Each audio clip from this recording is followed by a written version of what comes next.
que estão aí em cima, que quiserem participar do nosso Papo Bom Demais, que está acontecendo aqui toda quinta-feira, no Martinica Café.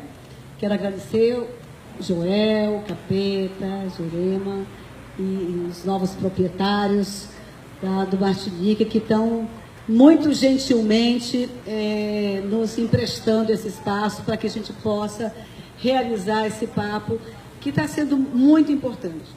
As pessoas estão elogiando muito. Quinta-feira passada a gente fez um papo lindo aqui que discutiu os pilares da minha campanha.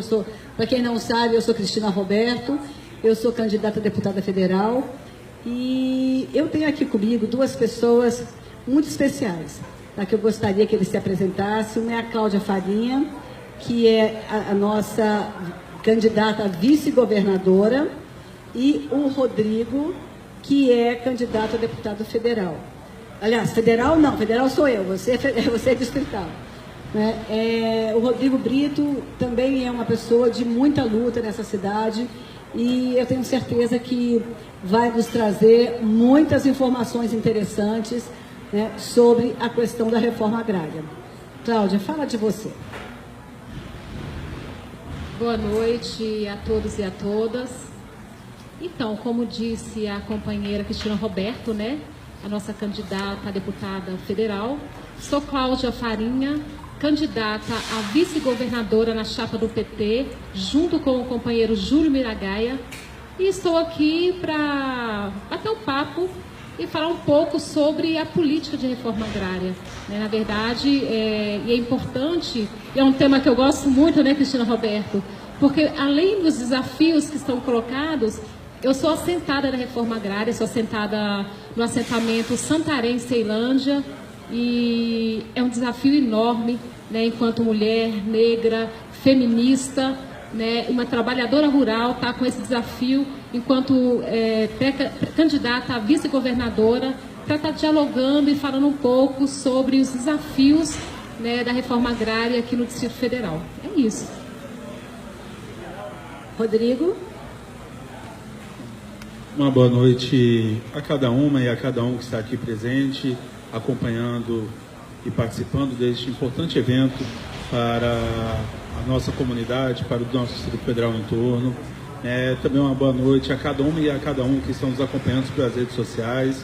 E, em especial, uma boa noite às minhas grandes companheiras e guerreiras, a nossa candidata a deputada federal, que com certeza tem um grande compromisso com a pauta que iremos estar explanando, abordando aqui hoje, que é a reforma agrária, lá na nossa Câmara Federal, e a companheira Cláudia Farinha, que a sua história de luta já passa por esse compromisso de defender uma reforma agrária democrática e popular, e que nós temos orgulho de tê-la como a nossa vice-governadora, a nossa chapa do Partido dos Trabalhadores, que tem muito a oferecer e a trazer de novidades positivas para a nossa capital federal.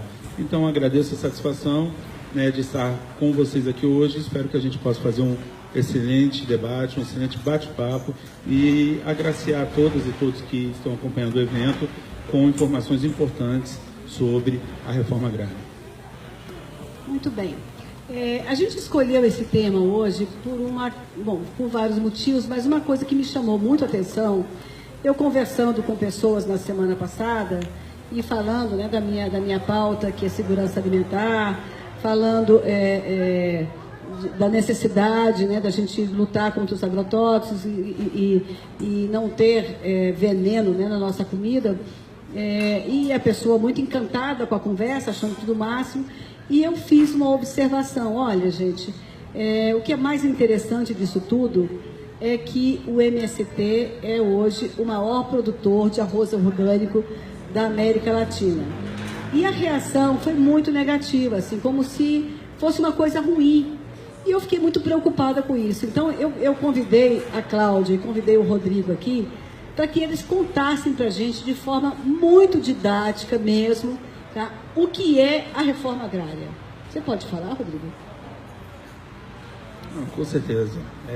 Num país onde que nós temos a desigualdade apresentada de diversas formas, desde a distribuição de renda, desde o ataque à democracia, que há pouco tempo nós conquistamos a democracia em nosso país, e a nossa jovem democracia já foi acometida, né, com diversos ataques. De diversos problemas, nós também temos essa desigualdade no que se refere à democratização da terra, à democratização do poder cultivar, do poder produzir, do poder realizar, produzir a vida. Então, a reforma agrária, na prática, a reforma agrária democrática popular, é o empoderamento da trabalhadora e do trabalhador do campo. É o empoderamento da agricultura familiar. É a produção de alimentos saudáveis, de alimentos orgânicos, que com certeza trarão maior qualidade de vida para a nossa mesa e também trarão maior qualidade de vida para cada cidadão e cidadã, independente se é da zona rural ou da cidade. Porque junto com a reforma agrária vem a agroecologia, vem a preservação das nossas minas, vem a preservação das nossas nascentes. Então, quando você realiza a reforma agrária, você está empoderando o povo brasileiro e fazendo com que nós sejamos realmente sustentáveis, de alimentos saudáveis e de uma natureza que seja preservada. Então, de forma, vamos botar assim, sucinta, a reforma agrária é o empoderamento da agricultura familiar, da agroecologia e a preservação da nossa natureza na nossa região do Cerrado, que é a maior savana do mundo. Cláudia. Então, eu queria também desejar uma boa noite para os participantes, né? Curtam o nosso like e façam as perguntas. Acho que é muito importante a gente também ter, né, essa interação com quem está nos assistindo agora, porque é um tema bem interessante. A companheira Cristina Roberto traz isso com muita propriedade, né? Como que a sociedade, a população vê a reforma agrária hoje. Na verdade, existe um preconceito, né, de que, e aí ela traz com muita propriedade, né, Cristina Roberto, de que, primeira coisa, quando se fala na reforma agrária, vem a impressão, o MST, os sem terras, os baderneiros, né? Então existe toda uma construção social, uma participação dos movimentos populares, né, por uma causa justa. Rodrigo Brito trouxe com muita propriedade, Rodrigo, né, a reforma agrária é a exceção, é a participação, é o empoderamento de homens e mulheres do campo, né, que querem ter qualidade de vida. E falar da reforma agrária, e a gente, uma coisa assim que a gente sempre conversa, eu digo e reafirmo: se o homem do campo não planta, a cidade não janta. Isso é prática, né? Como é que o urbano, como é que a população urbana tem acesso aos alimentos saudáveis, como a companheira Cristina Roberto colocou, né, da alimentação orgânica, do arroz que o MST, né, produz, e dentre vários outros produtos agroecológicos, né, se não tiver o homem do campo, a mulher do campo, trabalhando na propriedade. Então, é importante esse conceito, porque essa participação da agricultura familiar hoje é de extrema relevância, né? A organização dos trabalhadores e das trabalhadoras rurais, né, é preciso dialogar sobre isso, é preciso acabar com esse preconceito de que a reforma agrária é algo de ocupação, nem é ocupação que diz, como é que se diz? Invasão, alguém disse ali, que bacana, de invasão, exatamente, companheira. É invasão, são os badeneiros que enfim. Então tem um conceito muito equivocado. A reforma agrária é feita exatamente para ter inserção da juventude, das mulheres, de homens e mulheres do campo que produzem e agrega à nossa mesa, né? Então, trazer um pouco desse preconceito que existe, que a gente precisa debater muito, Roberto. E assim, de antemão, agradecer mesmo por essa oportunidade, porque é muito importante a gente estar dialogando para as pessoas compreenderem um pouco a importância da mulher e do homem do campo nesse processo. Muito legal. Então, mas assim, eu queria que vocês explicassem assim, de forma muito didática como é que isso acontece. O trabalhador vai lá, invade a terra e quebra tudo, bota fogo. Como é que funciona isso? De quem é essa terra? Sabe, o dono, o proprietário rural, ele vai perder com isso, ele vai perder a propriedade, ele vai perder o dinheiro, sabe? Como é que funciona isso, Rodrigo? Você sabe? Então, para você realizar uma reforma agrária que seja democrática e popular, você tem alguns mecanismos que podem ser realizados.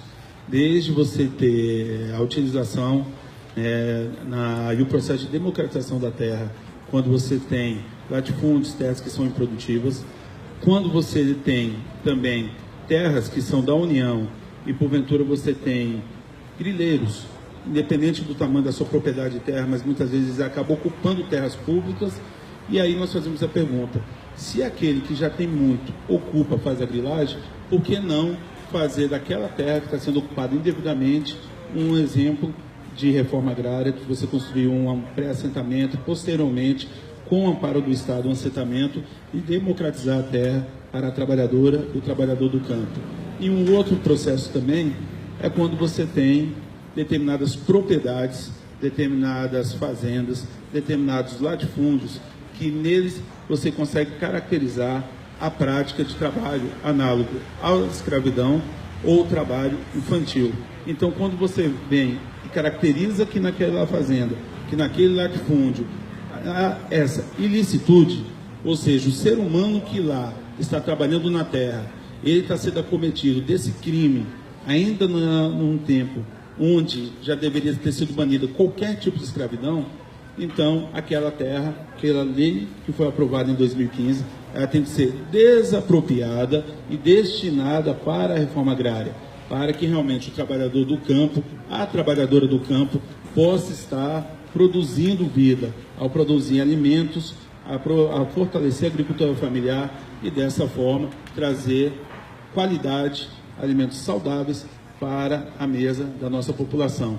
Então vamos botar esses 3 caminhos que poderiam ser utilizados: a desapropriação de terras improdutivas, o enfrentamento que nós temos contra a grilagem, contra os grileiros, que quando eles se apropriam indevidamente de terras públicas, e normalmente são grandes latifúndios que fazem isso, então se eles podem, por que a classe trabalhadora não pode? E quando você tem trabalho análogo ao escravo ou trabalho infantil sendo realizado em fazendas, que aí por lei tem que ser desapropriado. Então você tem esses 3 mecanismos de realizar a democratização da terra e o empoderamento da trabalhadora e do trabalhador do campo. Muito legal.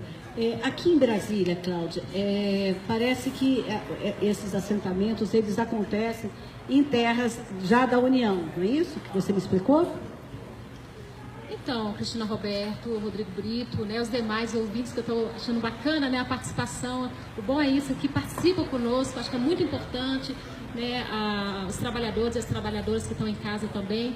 O que acontece? Na verdade, o Rodrigo Brito trouxe na prática o arcabouço jurídico. Eu diria que como de fato deveria acontecer a reforma agrária, né, na sua prática. Mas hoje, né, a realidade é bem diferente. Na verdade, a legislação aponta para isso.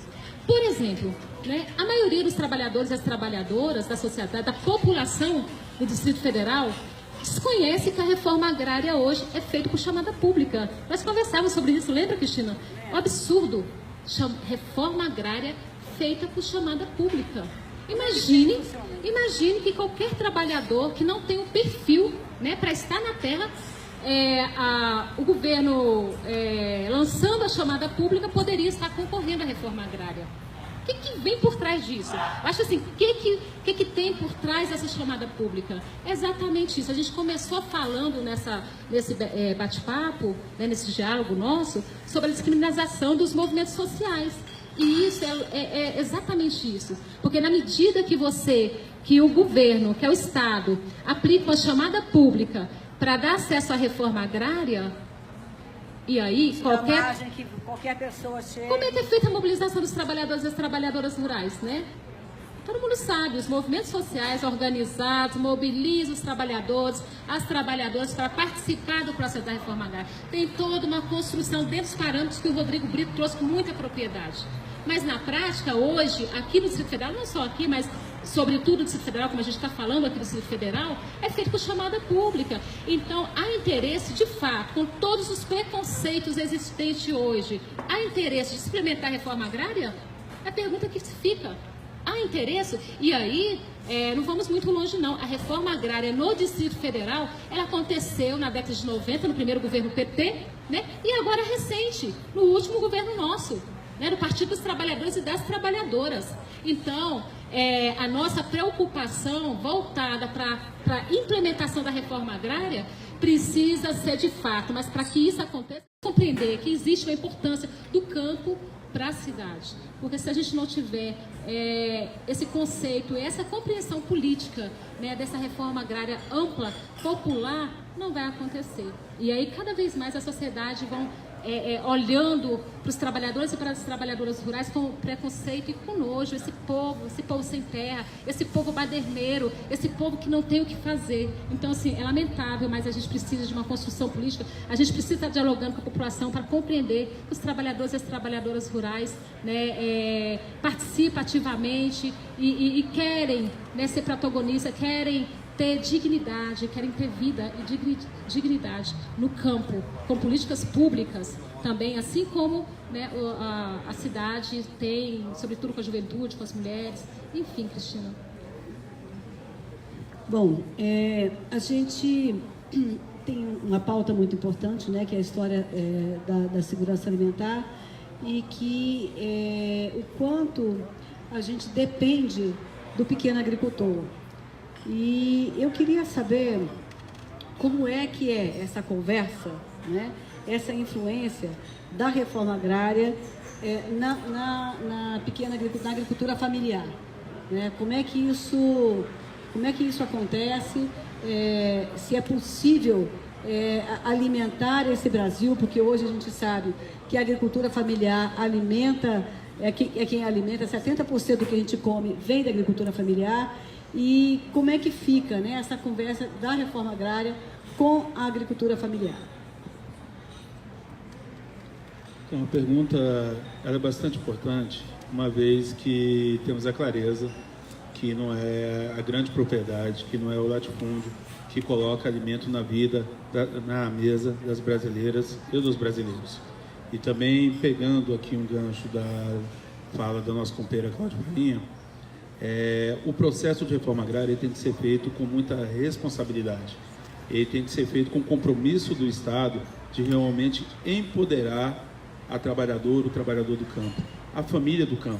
Porque o caso, como a companheira colocou, ele permite que, na verdade, seja um processo que aparentemente está democratizando a terra, mas que em pouco tempo você terá uma outra situação, que é a especulação imobiliária transformando aquela área rural em área urbana.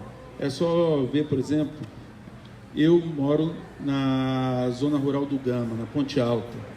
Grande parte da Ponte Alta hoje, ela perdeu a sua essência. Ela não mais tem chácaras, com o mínimo que é, na verdade, lícito, que é correto, que são 2 hectares. Está sendo feito vários loteamentos, está transformando tudo em área urbana, atendendo a especulação do mercado.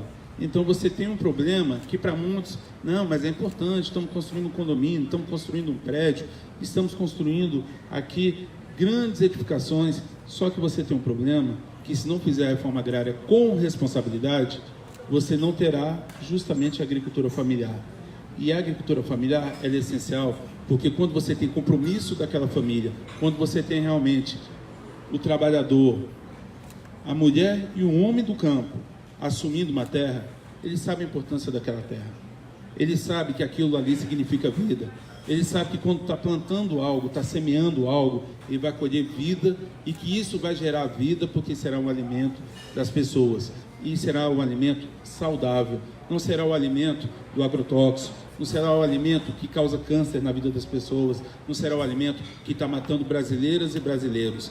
Então, ou a gente potencializa a reforma agrária democrática e popular, que realmente faz e empodera a agricultura familiar, a partir de muitas vezes cooperativas que são criadas, onde os trabalhadores, os pequenos produtores, eles acabam se unificando e criando produtos de qualidade, e a partir de cooperativas ou a partir dos MEIs, enquanto microempreendedores individuais, eles comercializam e colocam os alimentos na nossa mesa. Então, ou a gente faz uma reforma agrária com responsabilidade, não é apenas dar a terra, é dar o crédito, é fortalecer o Pronaf Jovem, fortalecer o Pronaf para as mulheres, ou você faz isso e realmente empodera a agricultura familiar, ou você, em pouco tempo, não terá condições das famílias da cidade colocarem em sua mesa comida ou continuar como estão hoje, sem alimentos saudáveis.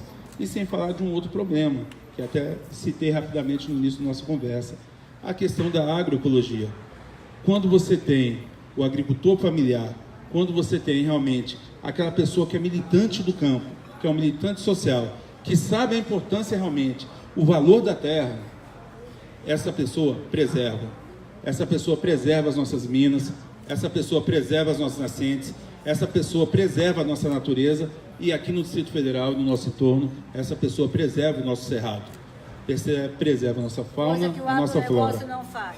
Não faz. O agronegócio está preocupado em produzir as commodities para vender para o exterior e praticar o capitalismo selvagem. Lucrar, lucrar, lucrar em detrimento da nossa sociedade e em detrimento, muitas vezes, dos trabalhadores que estão lá. Não existe compromisso do agronegócio com o Brasil. Por isso a importância da gente fortalecer a agricultura familiar e por isso a importância de termos um projeto de reforma agrária democrática e popular.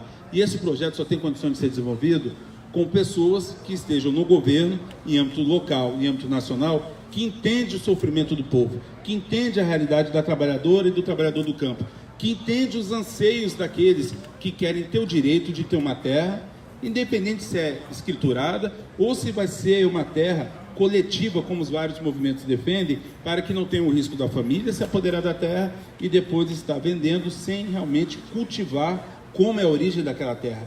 Até porque nós passamos por essa vida. Agora, temos que preocupar com o futuro daqueles que estão vindo. Então, podemos momentaneamente ter um título de propriedade da terra, mas aquilo não é nosso. Aquilo é de todos os seres humanos. Aquilo é de cada um que vive nesse planeta. Então, ou a gente tem esse compromisso coletivo com o próximo, ou então, em pouco tempo, nós todos estaremos sofrendo. Porque a reforma agrária não é apenas distribuição de terra. Eu sempre gosto de falar dos 3 A's. Alimento, água e ar. Então, se a gente pratica realmente com responsabilidade a reforma agrária, teremos alimentos saudáveis em nossa mesa. Teremos água abundante e água saudável para que a gente possa utilizar. E teremos um ar sem poluição, um ar realmente que possa manter a nossa vida. Porque se a gente não fizer isso, daqui a pouco até o aquecimento global e outras coisas vão estar piorando e nem os seres humanos estarão mais presentes nesse nosso querido planeta Terra. Então, a conversa é muito profunda, é muito mais longa, é muito mais importante do que a gente imagina. Praticar a reforma agrária é defender e praticar a vida de cada ser humano, de cada mulher e cada homem que está presente no nosso planeta. Bem, muito bem. Assim, ficou aqui uma dúvida, porque quando você fala essas coisas lindas todas, existe um treinamento, né? As pessoas quando chegam lá, né, existe um treinamento que ela deve fazer, ter esse cuidado, tá? Ou como é que acontece? Porque você está colocando várias pessoas numa mesma situação, né? Então, existe uma orientação, existe um treinamento para que eles se comportem assim, que façam esse tipo de cultivo? Por exemplo, quando nós temos o nosso Sindicato dos Trabalhadores e Trabalhadoras Rurais aqui do Distrito Federal, né, aqui de Brasília, que é afiliado à nossa CONTAG, a nossa Confederação dos Trabalhadores da Agricultura Familiar, quando nós temos movimentos como o Movimento dos Trabalhadores Sem Terra e todos os demais movimentos que compõem o Fórum em Defesa da Reforma Agrária e Justiça no Campo, já é prática dos movimentos, casado com a luta em defesa da democratização da terra, da agricultura familiar e da agroecologia, é prática você ter toda uma política de formação e conscientização de cada trabalhador e trabalhador que está lá presente. Por isso que eles acabam se tornando militantes sociais, militantes da reforma agrária e defendendo essas pautas. E por isso que quando eles conseguem o direito à terra, eles dão valor à terra. Agora, mais do que eles terem essa consciência, é o que a gente estava comentando, a companheira Cláudia Farinha falou muito bem, na responsabilidade do Estado, na responsabilidade do governo do Distrito Federal, nós precisamos com que haja um suporte do Estado, não é apenas vim, entreguei a terra e deixo o trabalhador desamparado. Precisamos que tenha cursos de qualificação, embora muitas dessas entidades já praticam, já dão, enquanto movimentos e enquanto entidades sindicais, esses cursos, mas é importante que tenha uma Emater forte, que nós tenhamos um INCRA forte. É importante que nós tenhamos uma política de governo que, por exemplo, faça um estudo sobre quais são as plantas, quais são os produtos que a nossa região possa favorecer, que seja mais aceitável para a terra, a questão do plantio. Então, tudo isso cabe à Emater no sentido de estar ajudando no conhecimento. Então, nós temos ela para esse papel.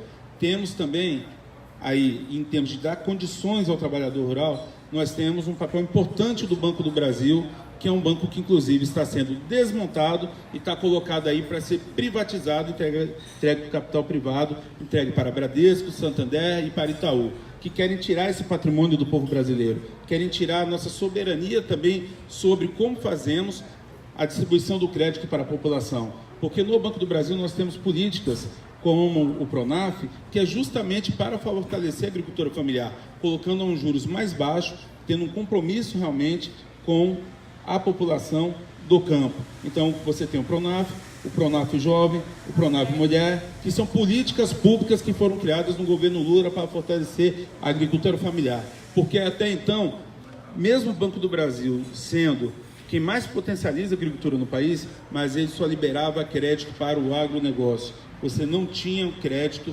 realmente baixo para que o agricultor familiar pudesse comprar minimamente um maquinário, ferramentas para poder estar produzindo na terra. Então, essa questão do conhecimento através de órgãos como a Emater e o financiamento através de instituições públicas financeiras como o Banco do Brasil são essenciais para que realmente a trabalhadora e o trabalhador do campo, ao conseguir através da reforma agrária o direito à terra, ele possa a partir dali iniciar realmente um cultivo, semear o seu futuro e levar o alimento para a mesa de cada família do nosso Distrito Federal em torno. Então você tem todo um processo, mas lembrando, o início desse processo e dessa conscientização começa nos nossos sindicatos de trabalhadores rurais e começa nos movimentos sociais. Muito legal, muito bom, não, gente? Cláudia, você vive no assentamento, você outro dia contou a sua história, né, a sua chegada no assentamento, e eu fiquei muito impressionada. Conta pra gente como é que é viver no assentamento. Você cria seus filhos, como é que é isso? A Cláudia, gente, ela é bacharel em Direito e é candidata a vice-governadora. Ou seja, isso é uma revolução nesse movimento. Eu diria que é uma ousadia ter uma trabalhadora rural candidata a vice-governadora do Distrito Federal. Então, para a gente, Cristina Roberto, é ímpar, é um momento ímpar para os trabalhadores e as trabalhadoras rurais, né? E aí, enquanto moradora lá no assentamento Santarém, eu digo que é a minha morada do Bem-Querer, né? O nome da minha parcela, morada do Bem-Querer, porque é a coisa mais gostosa morar no campo, né? E tendo essa consciência mesmo, o que o campo significa e o papel do trabalhador e da trabalhadora rural, né, nesse processo não pode ser diferente. E aí, enquanto moradora, inclusive, a responsabilidade é maior para os trabalhadores e as trabalhadoras rurais dentro desse processo de candidata a vice-governadora, né, porque a gente não tem direito de errar, a gente não tem direito de mentir os trabalhadores e as trabalhadoras rurais, né? A gente quer, de fato, que a reforma agrária aconteça. A gente quer, de fato, que os trabalhadores e as trabalhadoras rurais que estão acampadas de forma vulneráveis mesmo, de forma... todas as formas, né? Enfim, a gente quer que, de fato, essas pessoas tenham qualidade de vida, como eu pude ter, como vários outros trabalhadores e as trabalhadoras tiveram a oportunidade de ter. Que aí, quando a gente fala dessa questão de ter a oportunidade de ter, e aí você me fala, Cláudia, bacharel em Direito, eu recordo da faculdade, quando as pessoas falavam, nossa, você é invasora de terra, você é invasora de terra. Meu TCC, inclusive, meu projeto, né, do TCC, foi feito falando um pouco da política, falando da reforma agrária, na verdade, sobre o PRAT, né, que é o Programa de Reforma Agrária aqui no Distrito Federal. E eu tive diversas dificuldades, inclusive de discutir na faculdade sobre esse tema, né, porque as pessoas falam, mas como assim? Né, para você fazer esse TCC, você vai ter que dialogar com o MST, como se o MST fosse... Como assim, gente? Você vai ter que dialogar com os movimentos sociais, como se os movimentos sociais fossem nocivos à sociedade, né? Então, Rodrigo Brito trouxe com muita propriedade. Existe sim os movimentos sociais, o movimento sindical, né, que são organizados para estar exatamente formando mesmo, conversando e orientando os trabalhadores e as trabalhadoras rurais para que faça bom uso da terra, né, para que a terra não fique ociosa, né, que cumpra de fato a função social da terra, coisa que o agronegócio não faz. Né? Por que existe hoje a ocupação?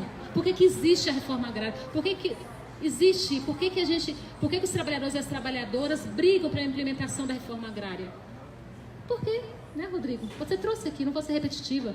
Porque o agronegócio não cumpre, né? A maioria não cumpre com a função social da terra. Então precisa repartir a terra, né? Precisa repartir a terra. E é esse o papel dos trabalhadores e das trabalhadoras rurais, né? Com muita propriedade. E aí trazer um pouco, rapidamente, Cristina, sobre as dificuldades. O Rodrigo trouxe na fala dele sobre a questão da assistência técnica. É necessário. Por exemplo, no assentamento que eu estou ainda não tem água para a produção. A dificuldade hoje dos assentamentos, né, de reforma agrária, a questão da escoação da produção, a gente tem uma dificuldade enorme, né? Então a gente precisa fortalecer a agricultura familiar, para que de fato os trabalhadores e as trabalhadoras rurais tenham acesso, tenham qualidade de vida, tenham acesso à alimentação saudável, né? Então esse é um processo, e ser trabalhadora rural e morar no campo, vocês não têm noção o quanto isso é dignificante, o quanto isso é bom para o trabalhador e a trabalhadora rural. Então, essa questão da distribuição, né, de escoar a produção, existe uma lei, gente, que eu não sei se vocês sabem, que a merenda escolar do Brasil inteiro deveria ser feita, 30% dela deveria ser da agricultura familiar. Né? O Haddad, lá em São Paulo, ele foi além. Ele fez, não foi familiar, não, ele fez orgânica. Né? E depois veio lá o Dória e fez aquela palhaçada toda. E aqui em Brasília, isso não está acontecendo. Tá? Infelizmente, esse governo que aqui está não está cumprindo com a lei, né, de fazer a alimentação escolar com o produto daqui da região e da agricultura familiar. Isso é muito grave e acho que é uma pauta muito importante para a gente começar a falar sobre isso também. Outra coisa, Rodrigo, que está acontecendo, né, a gente está aí, tem um projeto-lei que está sendo votado aí, que vai ser votado, que criminaliza os movimentos, né, populares, né? O movimento sem terra, né? Fala isso pra gente, essa crueldade, né? Porque essas pessoas, gente, têm uma vida dura, sabe? É um sacrifício danado. Imagina o que é passar o dia inteiro, né, debaixo de sol, debaixo de chuva, plantando pra gente comer. E aí essas pessoas que estão lutando por isso, né, são criminosos, né? Os movimentos sociais são criminosos, né? Fala aí, Bruno. Então, nós temos um conjunto de leis que foram aprovadas e de projetos de leis que vêm a atacar as entidades, os movimentos que empoderam e organizam a nossa população. Seja os movimentos sindicais que organizam e são o principal instrumento de luta da classe trabalhadora, sejam os movimentos sociais que eles organizam e empoderam os segmentos de acordo com suas temáticas, e no caso do trabalhador do campo, aqueles e aquelas que lutam pela reforma agrária, sejam também associações e entidades que neste momento estão lutando e fazendo a defesa de nossa democracia e de um Brasil com menos desigualdade e com justiça social e direitos e oportunidades para todas e todos. Então você tem desde o momento quando você tem, por exemplo, a alteração da tipificação do que é trabalho escravo, que nós tivemos com uma portaria do Ministério do Trabalho e Emprego, esse crime que faz com que, se a pessoa que está sob a situação do trabalho escravo, ela não denunciar, ela não disser que realmente está numa situação de trabalho escravo, não é caracterizado.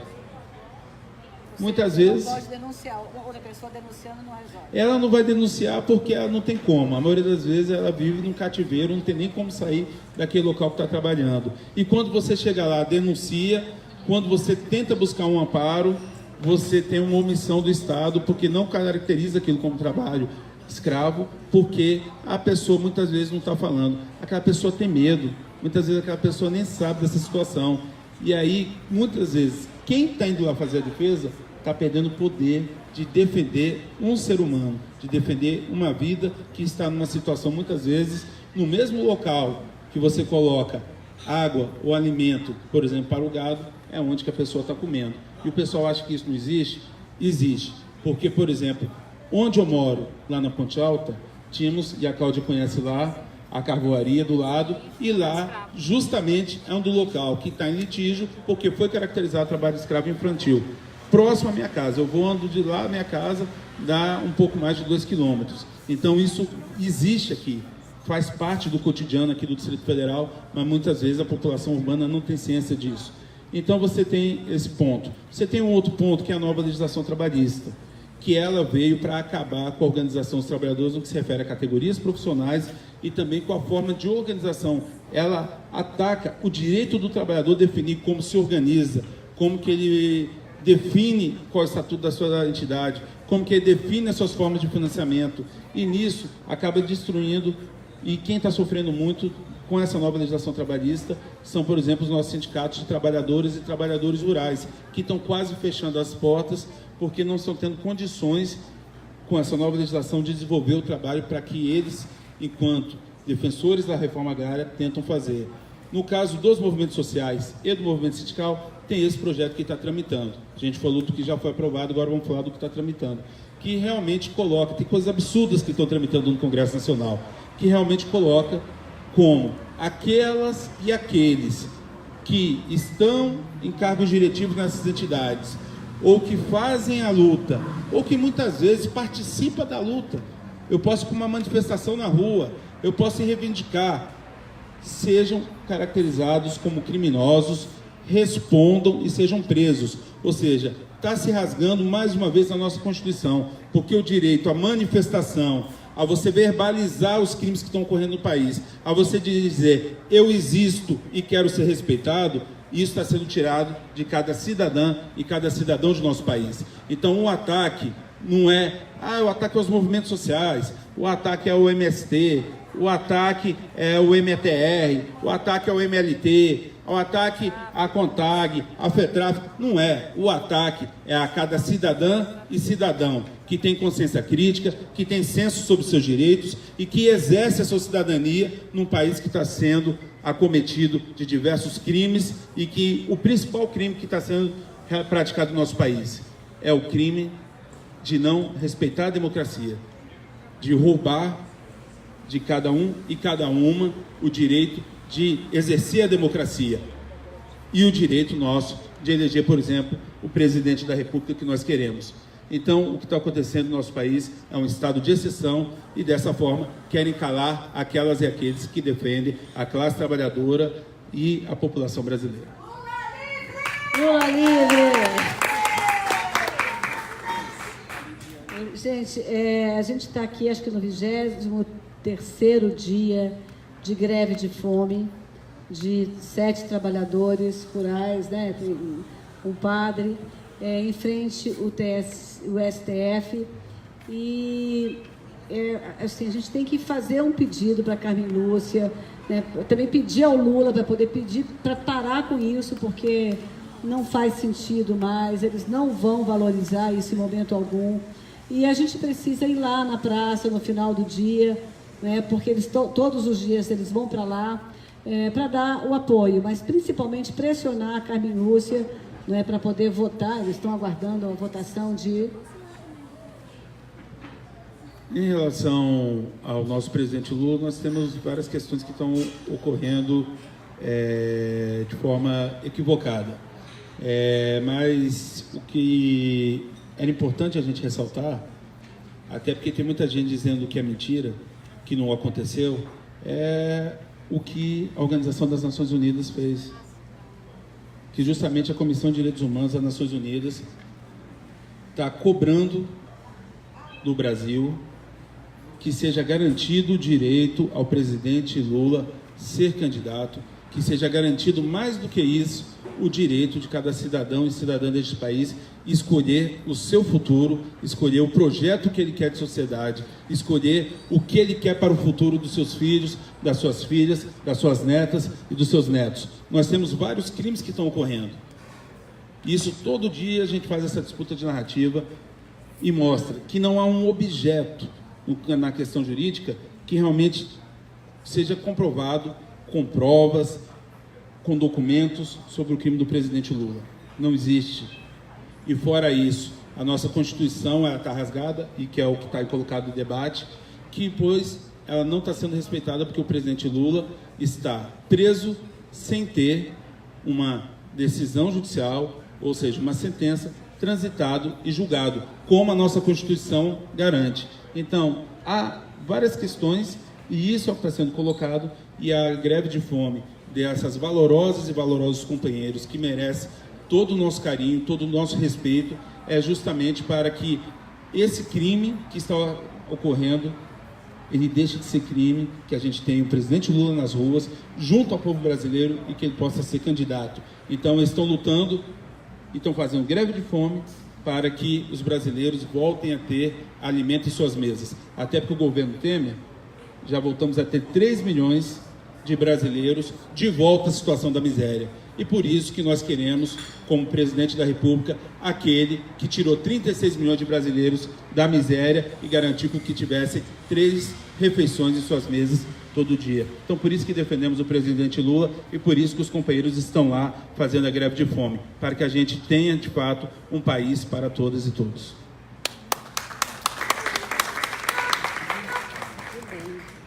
Então, eu acho que já estourou nosso tempo. Eu quero agradecer a presença da Ricardina, tá? Que é uma pessoa muito especial para mim. E a Lidiane tem uma pergunta para fazer para vocês. Ah, é? Então faça, Lidiane. Você quer? Pode ser. Eu acho que é melhor você... Pergunta aqui no microfone, porque aí as pessoas vão escutar. Que vestido lindo, cheio de catedral. Obrigada. Boa noite a todas, né, e a todos. E a pergunta que você fez sobre os movimentos sociais, né, eu fiquei assim muito curiosa, porque eu já venho de movimentos sociais desde Fora Collor, Fora Arruda, Fora não sei o que, Fica Alvorada, quando fecharam a faculdade Alvorada ali, ficaram mais de 4.500 alunos a ver navios. Eu já estava no 8º semestre de Direito, e quase que eu não colo grau, certo? E movimentos sociais é bem abrangente, né? A questão cultural, não só do campo, como o Rodrigo Brito falou, não só da questão da agricultura familiar, não só como também movimento sem terra, né? Tanto quanto sem teto, entre outros, né? Como também os movimentos culturais, a arte, né? Os movimentos em relação a teatro. Então, o que acontece? O Rodrigo, eu não vou falar agora do Rodrigo, não. Mas meu nome é Lidiane Mendes Caliando de Cerrado. Desculpa, viu, gente, mas eu preciso falar isso. Meu nome é Lidiane Mendes Caliando de Cerrado. E há 5 anos nós iniciamos um projeto chamado Kombi da Leitura em Brasília.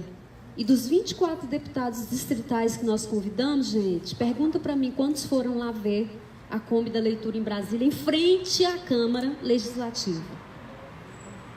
Nenhum. Aí eu convidei, aliás, deputado federal, a deputada Érica Calcaia foi lá. Todas as vezes que nós chamamos, ela foi. Tá? E eu convidei outros deputados federais também de Brasília. Tá? E convidei o Rodrigo, porque o Chesco, né, a Isa, eles falaram, olha, tem uma pessoa nova e bacana que quer colocar seu nome na disputa eleitoral para distrital, o Rodrigo Brito. Rodrigo foi lá, nem me conhecia, nem sabia nada de mim, né? Eu falei, olha, nós estamos nesse movimento aqui social, cultural, para mostrar, emprestar livros, etc e tal. Tem a mala do livro também, que já está há 25 anos, né, e tudo, então está sendo jogada às traças. Então eu pergunto, movimento social, gente, pelo amor de Deus, Rodrigo, tanto para o Rodrigo Brito, tanto para a Cristina Roberto, tanto para a Cláudia Farinha, né, desculpa. Eu pergunto, pelo amor de Deus, não deixe, assim, eu pergunto, peço, né, e assim, a luta de vocês em relação aos movimentos sociais, em termos de cultura, em termos de música, de arte, porque está acabando. Eu vejo isso, a violência que eu já sofri ali em frente à Câmara Legislativa, sabe, de ameaças enormes, e foram de pessoas, de autoridades que estavam lá, gente, que sabe, simplesmente deixaram abrir navios.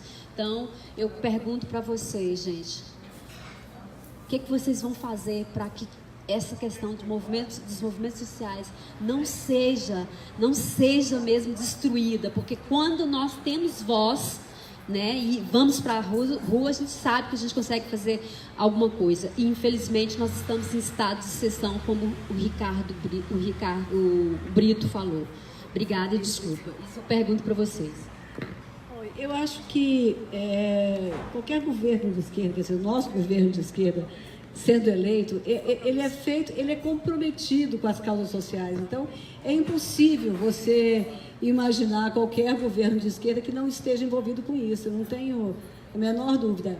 Para que isso seja restabelecido, né, que esse direito seja restabelecido, é muito importante votar em Miragaia, votar em Cláudia Farinha, votar em Cristina Roberto, em Rodrigo Brito, não é? Em Marcelo Neves, Vasni, tá? E principalmente, né, no nosso triplex maravilhoso, Lula, Haddad e Manuela.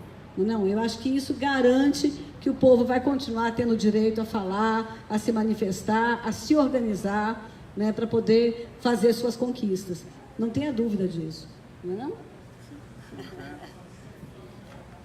Então, uma coisa que nós temos que entender é que a maneira nossa, enquanto militante, que todos aqui somos militantes sociais, alguns de determinada área, outros de outra. Eu sou militante do movimento sindical, Cláudia Farinha também, mas em especial do movimento social, porque desenvolve a luta em defesa da reforma agrária, da agricultura familiar. A nossa companheira Cristina Roberto, ela faz uma defesa incansável por um alimento saudável e também é uma pessoa da cultura que tem muita expertise e muito a contribuir. Então, por isso, a gente tem certeza do seu compromisso com os movimentos sociais relacionados à cultura, com os artistas da nossa cidade. Mas a grande questão não é o que nós vamos fazer, nós três aqui, é o que todos nós iremos fazer. Porque ao assumir um cargo, seja no legislativo ou no executivo, temos que ter a clareza que somos um instrumento de luta da classe trabalhadora, dos movimentos sociais e das comunidades. E com certeza o que nós defendemos aqui é um mandato participativo. Isso é da origem do Partido dos Trabalhadores. Então, a proposta não é o que o Rodrigo acha em relação à cultura, é o que justamente os militantes, os ativistas, os artistas, as pessoas que produzem cultura no dia a dia, o que elas pensam e como iremos construir juntos, como vamos realizar juntos, porque a cultura é essencial e ela já faz parte do nosso cotidiano. Ela é um instrumento de transformação, de conscientização e de luta que nós, na nossa militância, usamos bastante.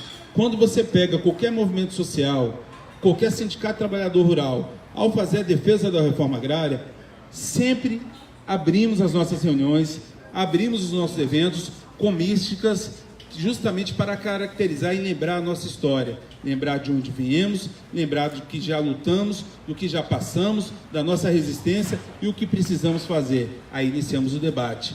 Quando você pega as músicas que os movimentos do campo cantam, as músicas que são levadas nas nossas marchas, são através das músicas, através da cultura, que nós estamos trazendo e ajudando a fomentar a consciência, porque ao cantar, ao a gente manifestar de forma verbalizada e musicada, a gente está empoderando também a nossa consciência.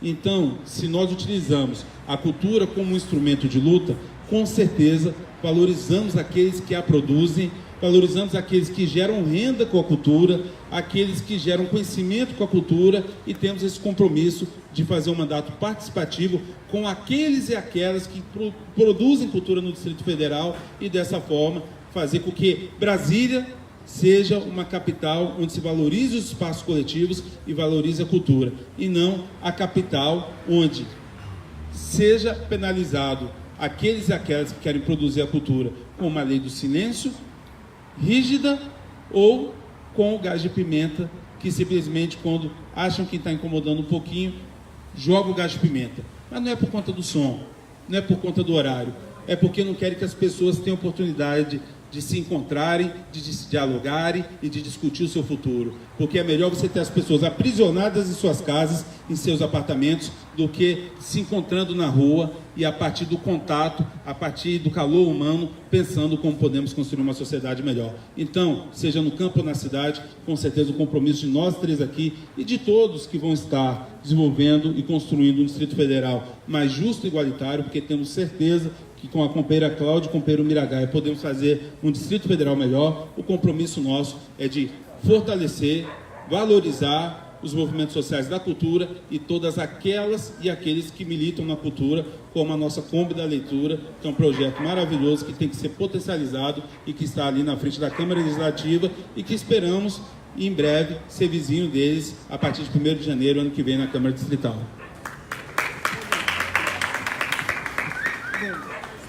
A gente vai finalizar, porque eu acho que já estourou o nosso horário, não é isso? Então, eu vou pedir para a Cláudia fazer sua despedida.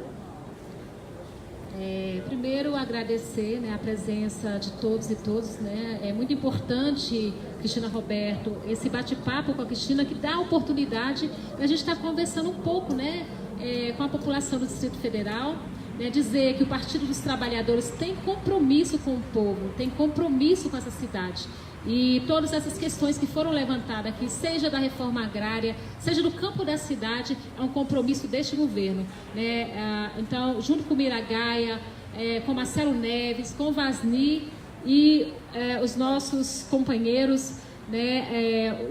O compromisso do Partido dos Trabalhadores exatamente é com a classe trabalhadora, né? E não temos dúvida que, se a gente não organizar, não ter esse processo de debate, de interação com a sociedade, para que a gente converse sobre nossas propostas, que a gente fale, né, e aí a gente colocou, né, a injustiça que o companheiro Lula, que o presidente Lula está sofrendo hoje, é nítido, né? O companheiro Lula dialoga com as nossas carências, com os anseios da classe trabalhadora, e é por isso que ele está preso naquele espaço, é por isso essa injustiça. Então temos que lutar, né, para que o Lula tenha, de fato, o direito de ser candidato. Ele tem que ser avaliado como os outros candidatos são avaliados, né? Então é inadmissível o que está acontecendo com o companheiro Lula, e nós não iremos aceitar. Da mesma forma aqui no Distrito Federal, né?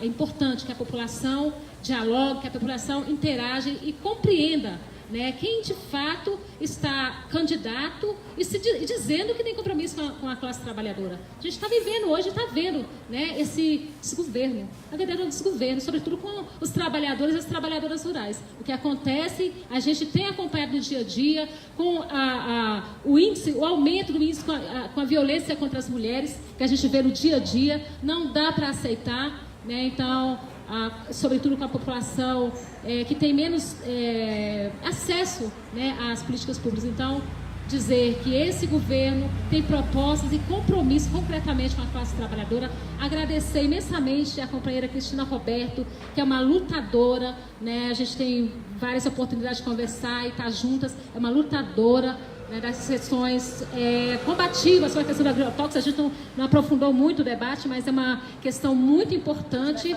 Vai fazer o solo agrotóxico, né? Então, hoje o tema foi a reforma agrária. E o companheiro Rodrigo Brito, né, a origem do Rodrigo Brito, que foi presidente da Central Única dos Trabalhadores, então não tem dúvida de que representa, que instrumento é o Rodrigo Brito hoje, né, estando candidato a deputado distrital. O que significa isso para os trabalhadores e para as trabalhadoras do campo e da cidade? Então, a gente finalizar dizendo que, de fato, esse trio que representa a chapa ao governo do Distrito Federal, né, tem compromisso com a população do Distrito Federal.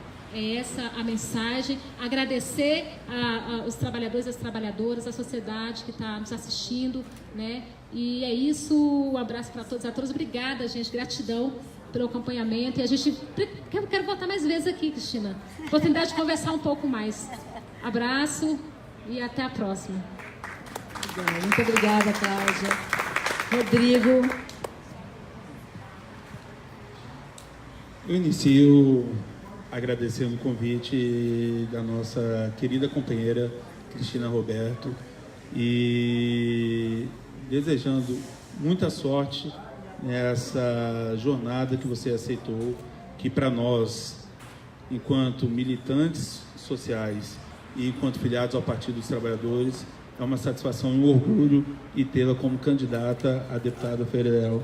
Então, desejamos muito boa sorte e esperamos que você esteja ano que vem representando a nossa sociedade, a nossa população lá na Câmara Federal, porque precisamos de pessoas como você, compromissadas realmente com os interesses da população do Distrito Federal em torno. Agradeço também a oportunidade de estar ao lado da minha companheira, de tantas lutas, que já fizemos muitos enfrentamentos. Ano passado, nós praticamente rodamos 3 meses, praticamente todo o Goiás e as diversas comunidades rurais aqui do Distrito Federal, fazendo debate sobre os impactos da reforma trabalhista e da reforma da Previdência para o trabalhador do campo. Então, sabemos do compromisso, da firmeza que a companheira Cláudia Farinha tem, o seu compromisso com a melhoria da qualidade de vida das pessoas, e para nós também é um orgulho e uma satisfação tê-la como nossa candidata a vice-governadora. Agradeço a cada uma e cada um que está aqui nesse espaço maravilhoso. Eu sou suspeito a falar daqui, porque eu adoro, principalmente, as coisas que tem no cardápio, tanto que o físico não disfarça, mas eu adoro aqui esse ambiente e as pessoas que estão aqui. Então a gente agradece a cada uma e cada um que está compartilhando desse momento de construção de conhecimento coletivo, e em breve estaremos aí também conversando com vocês, e como também agradeço a cada uma e a cada um que está nos acompanhando pelas redes sociais e dizendo que é uma satisfação tê-los conosco aqui participando desse debate tão importante, porque temos a certeza que para que a gente possa ter alimento saudável na mesa, para que a gente possa ter a preservação da nossa água e da nossa natureza, para que a gente possa ter a reforma agrária democrática e popular que tanto defendemos, precisamos ter Miragaia e Cláudia Farinha no Buriti e Lula, presidente da República. Então, um forte abraço e muito obrigado pela oportunidade. Que bom, né? Nosso papo está cada vez melhor, não está não? Estou gostando. Bom, eu quero aproveitar aqui para convocar, isso é uma convocação, convidar e convocar todos e todas vocês para o lançamento de nossa candidatura. Porque, para mim, política a gente faz na rua. E vai ser no Eixão, domingo, às 16 horas, na altura da 212 Norte. Né? Vamos falar das nossas ideias, bater papo. Eu tenho certeza que meus parceiros aqui vão estar lá também com a gente. Né? Vamos fazer uma grande roda, sentar no chão, fazer um piquenique. Levem suas comidas, porque a gente não pode dar comida, né? Então, levem as suas comidas, né? Vamos sentar, bater papo, dançar a ciranda, tá? E falar de política, sim, porque a gente fala de política na rua, tá bom? Muito obrigada a você que está aí nos assistindo em casa, tá? Muito obrigada a vocês que tiveram a paciência de nos ouvir aqui. Foi lindo, maravilhoso. Lula livre! Miragaia, governador, e Cláudia Farinha. Sim, peraí. Dia 25 de agosto, às 10 horas, terá a Kombi da Leitura. Lá, um bate-papo na Kombi da Leitura. Ah, que legal. Local lá na Kombi da Leitura, na Câmara Legislativa. Legal. Então, quinta-feira que vem a gente vai estar aqui de novo com outros convidados. A gente quer fazer um debate sobre por que precisamos votar, né? Porque a gente tem aí 50% do eleitorado dizendo que não quero, não vou, não vale a pena. Então a gente vai buscar esse debate também, né? Sobre por que precisamos votar. E depois a gente vai fazer uma série de debates sobre os 4 pilares da nossa campanha, que é a segurança alimentar, que é a mulher, né, que a Ricardina já está aqui, já se preparando para ele. Que mais? Mulher, empreendedorismo, que é fantástico, gente. A gente está com a equipe maravilhosa falando desse assunto, que está lindo, assim. Eu acho que o empreendedorismo vai ser a grande chave para ajudar a resolver a questão do desemprego, que está cada vez maior. Que mais? Cultura! Oh, por que não? Cultura! Vamos falar de cultura também. Tá bom? Então, fique com a gente aqui toda quinta-feira, divulgue o nosso trabalho, fale para os seus amigos, que é bacana, né? Eu acho essa coisa da gente poder vir para cá e conversar e as pessoas prestarem atenção, isso está muito legal. Isso está bom demais. Beijo para vocês, até a próxima.